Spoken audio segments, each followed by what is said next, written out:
The scent of bleach and pine cleaner clung to my skin as I dropped my keys onto the chipped kitchen counter. It was almost midnight. My back ached, my hands were raw, and all I wanted was a hot shower and 6 hours of uninterrupted sleep before doing it all over again. This was the life my family thought I never escaped from, the paycheck-to-paycheck housekeeper, always on the edge of burnout. To them, I was the failure, the one who never amounted to anything. And for years, I let them believe it. I played the role they cast me in, quiet, invisible, struggling. What they didn't know was that every mop I pushed, every toilet I scrubbed, was part of something much bigger, something they could never have imagined. The flickering light on my answering machine blinked, 3 new messages. I pressed play and listened as the usual voices filled the silence. "Hey Mandy," my sister Lisa chirped, sugar-coated in fake cheer. "Just wanted to remind you that Dad's birthday dinner is this Saturday. Don't forget, it's at 6 o'clock, not 7 o'clock like last year. Try not to be late this time." Message 2. "Man Dom, we're ordering from that nice steak place for the dinner, so maybe eat before you come. I know it's probably not in your budget, sweetie." Message 3. My father's gruff voice, "Don't bring one of your weird thrift store gifts. Just show up, say happy birthday, and don't embarrass anyone." I stood there in silence, the sting of their words sharper than I wanted to admit. They thought they were being helpful, merciful even. But every word carried a judgment, a reminder of where they thought I stood in life, beneath them, barely hanging on. They didn't know about the 4 companies I silently owned. Or that I'd made my first million 5 years ago. Or that just last week, Forbes had contacted me for an exclusive feature, the hidden mogul who built an empire from the shadows. I hadn't responded yet. Not because I was hesitant, but because I was finally ready. And it all started 10 years ago at that same dinner table, where Dad would later say, "Pathetic girl, still cleaning other people's houses." 10 years ago, I was 23. Fresh out of a toxic relationship, broke, and desperate. I dropped out of college to care for my grandmother, who had practically raised me. No one else in the family stepped up, they were too busy climbing their shiny ladders. Finance. Law. Marketing. Respectable careers. When Grandma passed, I was alone. No savings. No degree. No direction. I took the only job I could get, cleaning houses. It started as a temporary thing, a way to pay rent. But one day, I cleaned for a woman named Evelyn Kane. She was kind, old money kind, and she saw something in me no one else ever did. "You're sharp," she said one day while I organized her chaotic filing system in less than an hour. "Why waste your brain on scrubbing floors?" I told her I didn't have the luxury of dreaming big. She laughed softly and handed me a book, The Lean Startup. I read it cover to cover that night. Then I read 5 more just like it. Something changed in me. I started waking up an hour earlier to read. I listened to podcasts while I cleaned.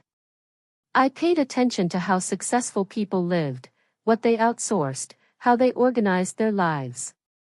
And slowly, a thought began to form. What if I created a business that did more than clean homes? What if I reimagined home services as something high-end, streamlined, tech-driven, designed for the exact people I was working for? So I did. I saved every extra dollar I could.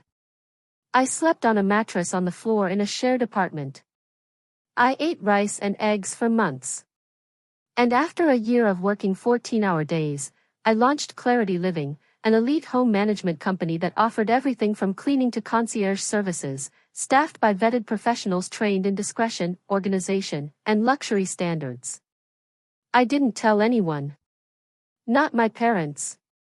Not my siblings. I didn't want their doubts. I didn't need their voices in my head. I just worked. I signed my first client 6 weeks later, a tech investor in Beverly Hills. He referred me to 4 more. By year 2, I had a team of 12. Year 3, we expanded to New York.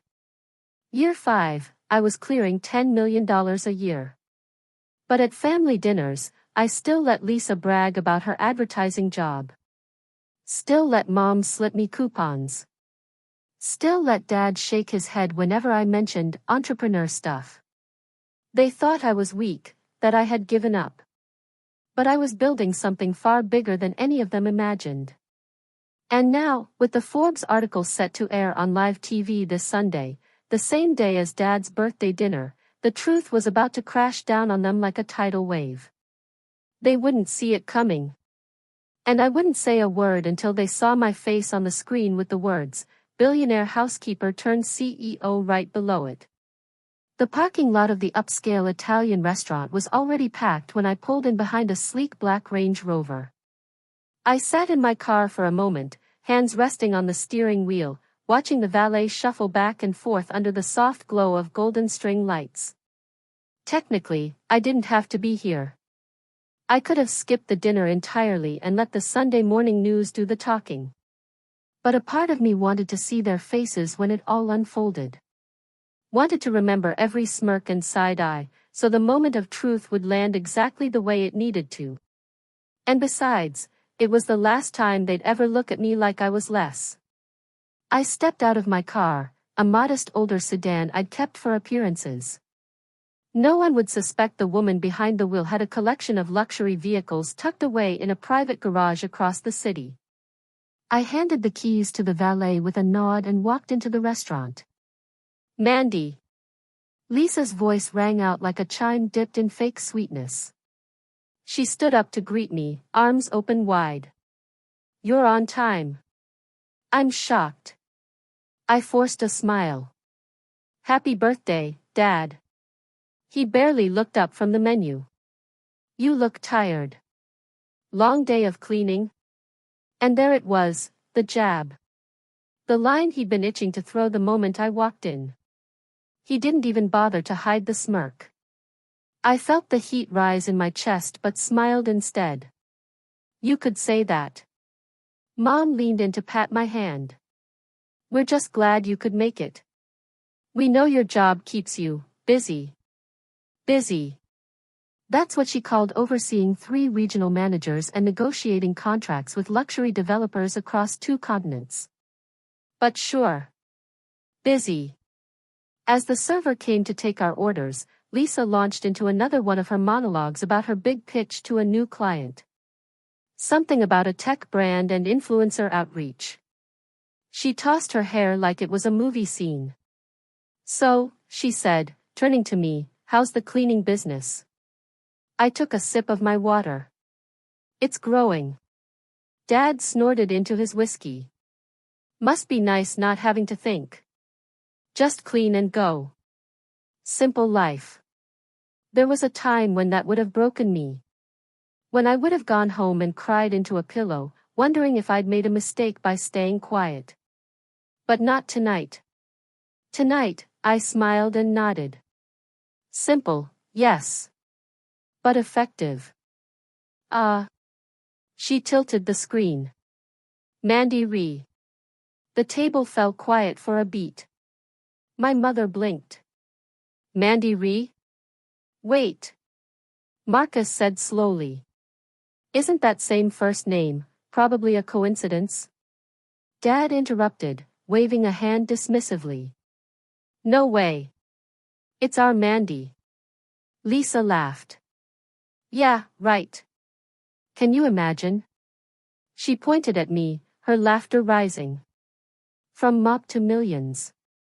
I mean, no offense, sis, but you're not exactly Forbes material." "No offense taken," I said with a small shrug. You never know who's out there building in silence. The irony of it was suffocating. They were sitting across from the woman they were about to watch on national television the very next morning. The woman they dismissed, diminished, and doubted, and they didn't have the faintest clue. The evening dragged on, filled with veiled insults, empty compliments, and overcooked steak. But I endured it all because tomorrow everything would change. After we sang Happy Birthday and posed for photos, I stood to leave. Leaving already? Dad asked, cutting his tiramisu with the edge of his fork. Early day tomorrow, I replied. Work never stops. Still cleaning toilets, he smirked. I smiled. Something like that. As I walked to the door, Lisa called after me, "Hey, bring gloves next time. You could clean my apartment while you're here." I stopped, turned slightly, and gave her the kind of smile that meant everything and nothing at once. "See you tomorrow," I said. They thought I meant brunch, but I meant when their screens lit up with my face. When the world would know who I was before my own family ever did, and when the Rolls-Royce parked out front would finally make sense. Sunday morning arrived, crisp and clear, the sunlight spilling into my penthouse suite high above the city. I stood at the floor-to-ceiling window, coffee in hand, watching the world move below. Normally Sundays were quiet for me, restful, but not today. Today was showtime. I turned up the volume on my TV. It was exactly 8:58 a.m. The countdown for the Forbes Sunday Spotlight ticked down in the corner of the screen.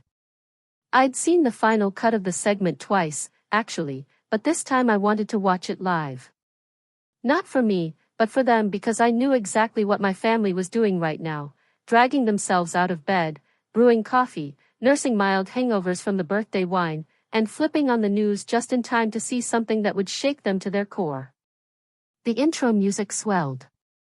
Today, we bring you the story of a woman who redefined success, built a billion-dollar company from scratch, and kept it all a secret, even from her own family. Meet Mandy Rhee, founder and CEO of Clarity Living. There it was. My name. My full name, spoken with weight and reverence.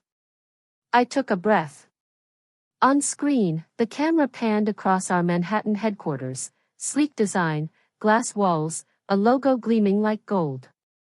Then a shot of me walking confidently through the lobby, dressed in a sharp white suit, heels clicking on marble floors. My voice played over the footage. People thought I was just a housekeeper. They didn't know I was building an empire.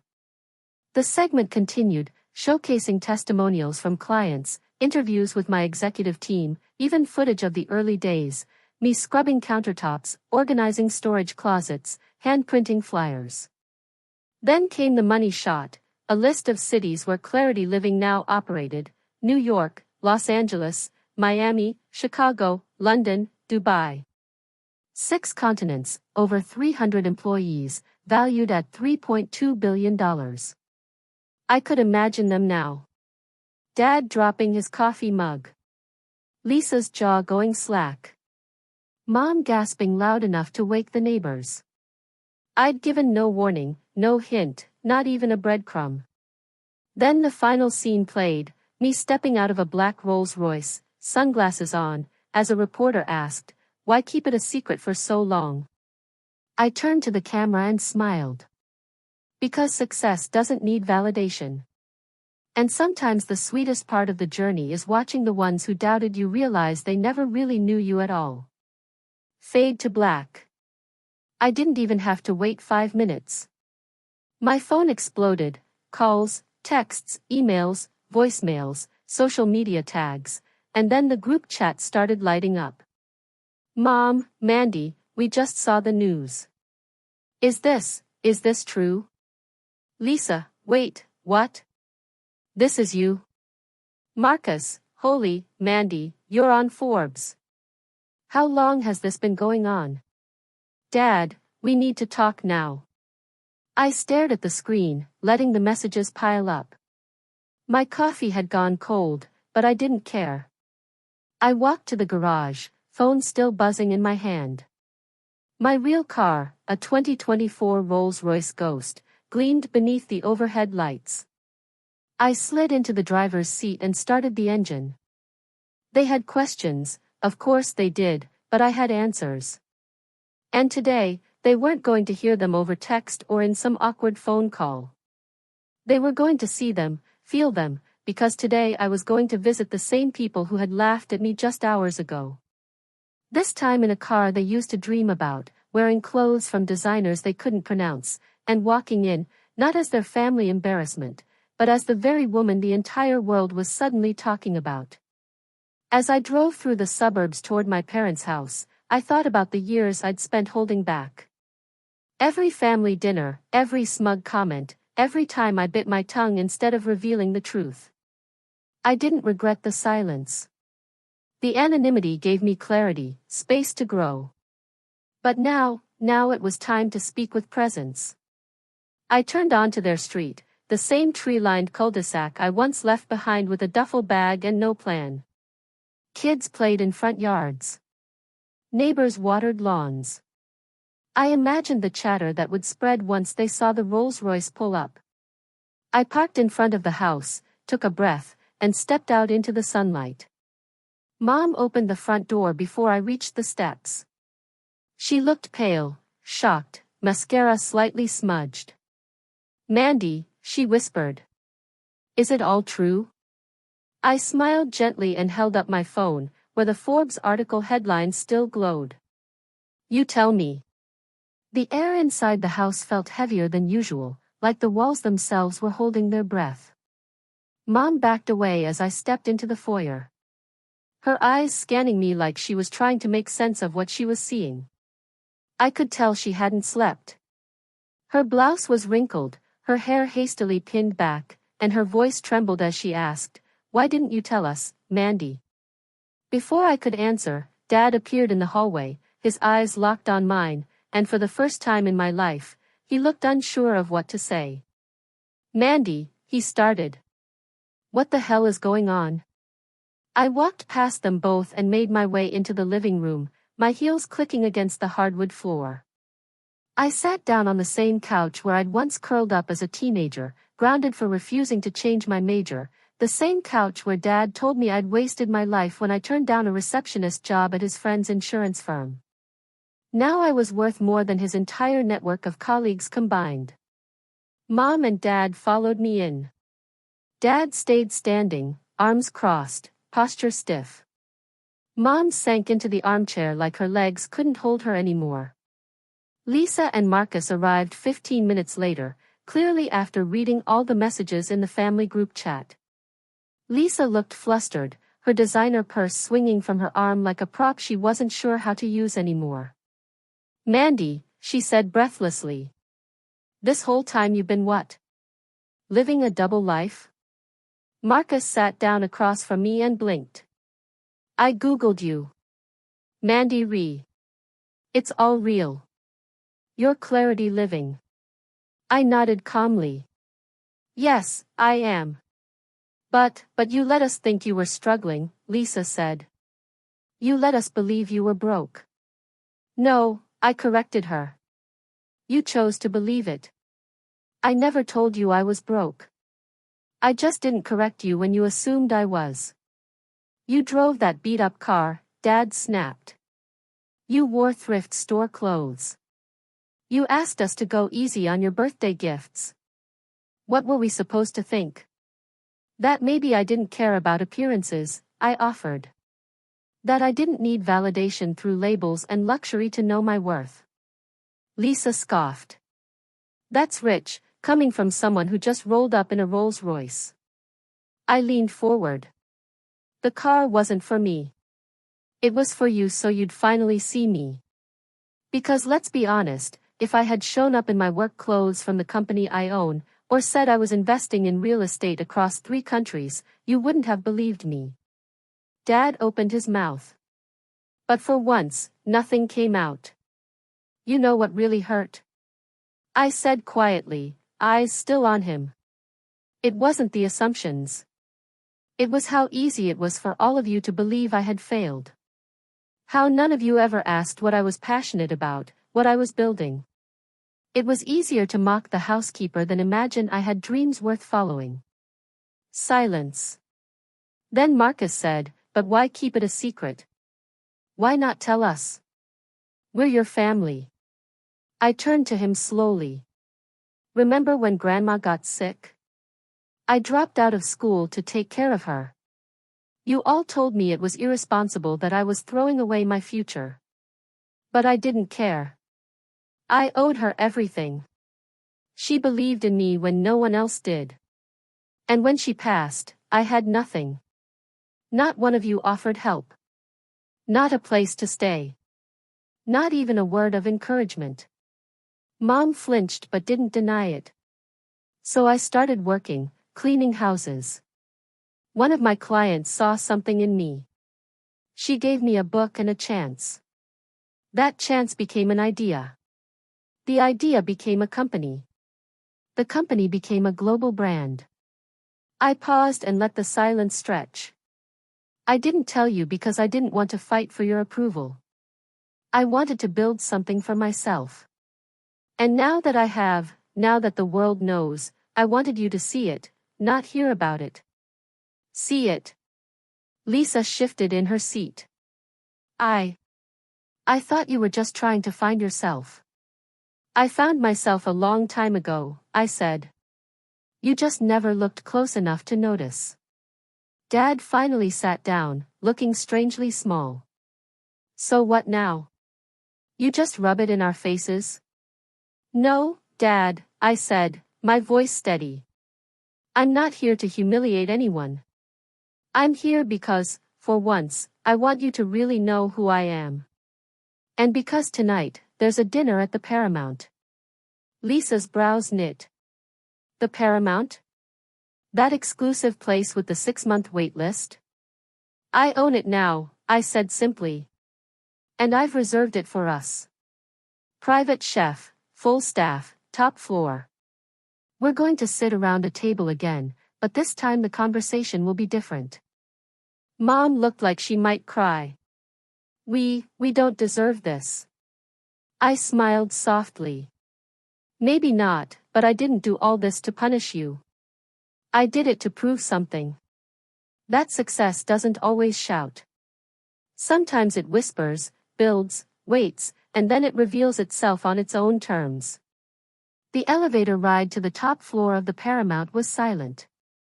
My family stood around me, visibly uncomfortable in the mirrored lift, their reflections looking back at them like versions of themselves they didn't quite recognize. Even Lisa, who usually glowed in any social setting, clutched her purse like a security blanket, her eyes darting around the luxurious interior. She hadn't spoken since we arrived. When the elevator doors slid open, a private host greeted us with a polite smile. Welcome, Ms. Ree. The dining room is ready. We stepped into the space I had redesigned just 2 months ago. Glass walls overlooked the city skyline, and a long black marble table glowed under soft pendant lights. A private string quartet played faintly in the corner. The room was soaked in elegance, but it wasn't about wealth tonight. It was about clarity. They needed to see, without a shadow of a doubt, who I had become. The server gestured for everyone to take a seat. As we settled in, my mother leaned toward me. Mandy, this place is breathtaking, she whispered. I nodded with a calm smile. It's my favorite view in the city. Reminds me of how far I've come. Dad cleared his throat, his eyes roaming the room. This is a lot. It's not about showing off, I replied. It's about showing you what you never saw. The servers moved silently, placing down custom menus printed with each guest's name in gold foil. Beside each one, I had placed a sealed envelope. I waited until the wine had been poured and the first course, lobster risotto, was served. Then, I spoke. Before we eat, I'd like everyone to open the envelope in front of them. They looked at me confused, but one by one, they peeled open the paper. Lisa gasped first. Inside her envelope was a simple chart, 2 columns, one showing Lisa's salary and the other showing my daily passive income. The second column dwarfed the first. At the bottom was a polite footnote, this is only from 2 of my 8 revenue streams. Her hands trembled as she folded the paper and set it down. Marcus's envelope held an email from 4 years ago when I'd quietly reached out to his firm under an alias, offering an investment opportunity into Clarity Living. His reply, filled with corporate jargon, politely rejected the offer, stating, "Home services are not scalable." Below it, a note explained that the $100,000 opportunity would be worth $17.4 million today. He looked up at me, pale. "Mandy, I didn't know it was you." "I know," I said. "That's why I never took it personally." Mom's envelope contained a list of every time I'd asked her and Dad to believe in me, to support an idea, to attend a gallery showing when I was cleaning, to support my art, to co-sign a small loan for startup capital. All declined. Attached was a photo of my first office space, modest, tiny, and completely self-funded. Her eyes filled with tears. Dad's envelope was the thinnest, just a single sheet of paper, a screenshot of the Forbes front page. He stared at it for a long time, his jaw tight. Then he spoke, his voice lower than usual. "I was wrong," he said. "I thought I knew everything, but I didn't know my own daughter." I met his eyes. "You saw what you wanted to see, Dad. A girl who didn't follow your rules. So instead of asking why, you assumed I was lost."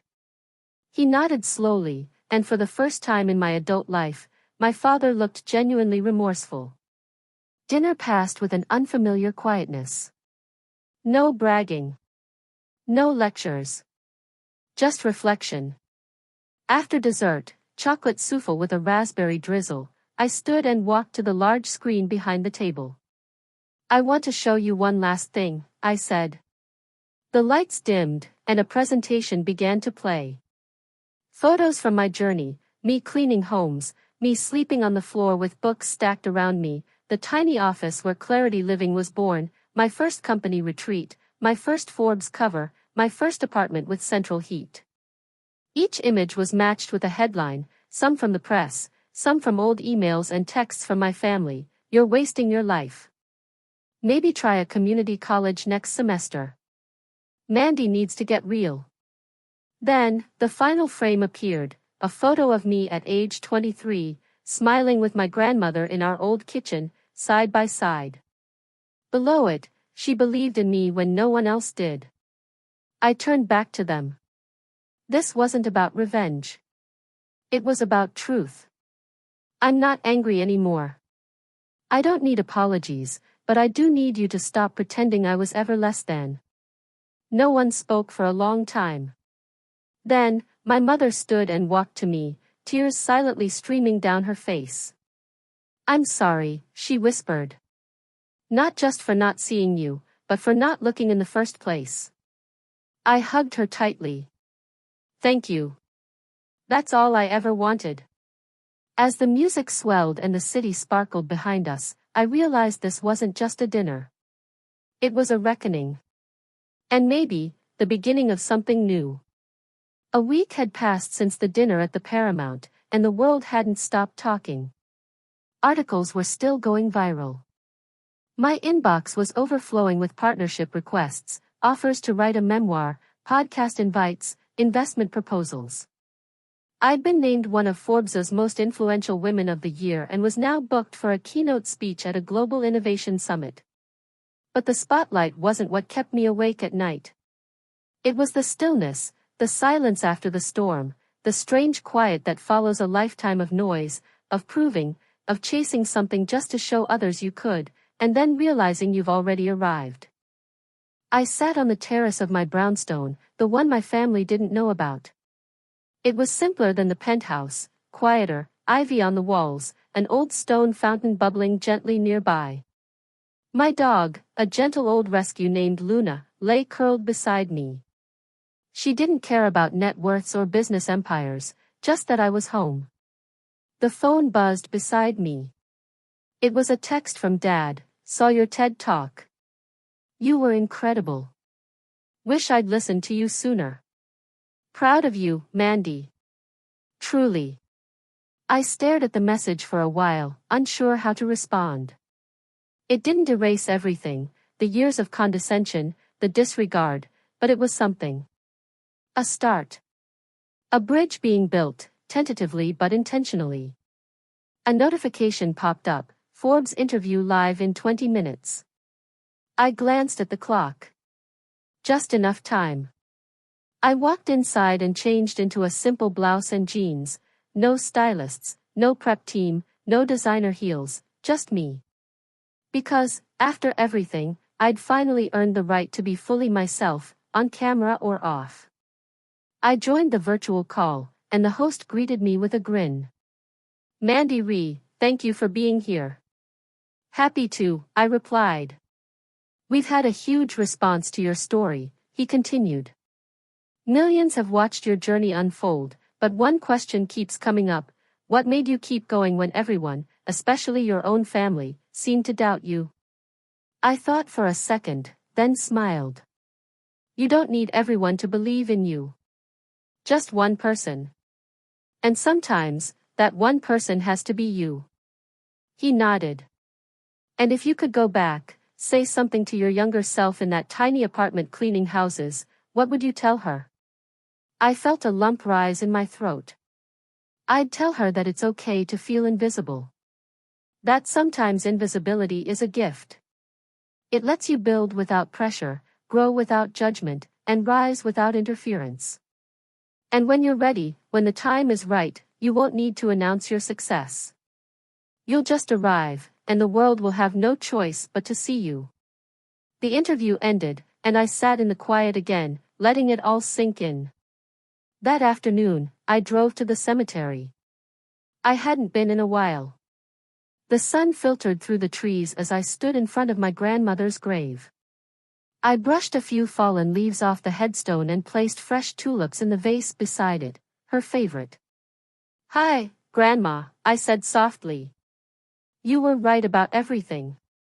I pulled the original flyer for Clarity Living from my purse, the one I printed 10 years ago at a 24-hour coffee shop, shaking with doubt and hope in equal measure. I placed it gently against the stone and whispered, "We made it." That night, back in the penthouse, I hosted a small dinner. Not for investors, not for press, just friends. People who'd believed in me when I had nothing to offer but drive. My first employee, my best friend from college, Evelyn Kane, the woman who gave me the lean startup and saw a spark in the cleaning girl others overlooked. We laughed, shared wine, talked about the future. And for the first time, I didn't feel like I had anything to prove. Later, as I looked out over the glittering skyline, my phone buzzed again, a new message in the family group chat. "Mom, next Sunday is our turn. Family dinner's at our place. You don't have to bring anything, just you. And if it's okay, maybe you could tell us more about what you're building. We want to learn." Finally, I smiled. There was no victory parade, no explosion of confetti, just quiet understanding and a slow, steady unraveling of the old story they had written about me. Because I hadn't just changed my life. I had rewritten the narrative. From pathetic housekeeper to self-made mogul. From invisible daughter to unignorable force. And maybe, just maybe, the most powerful kind of revenge is simply becoming everything they said you couldn't be.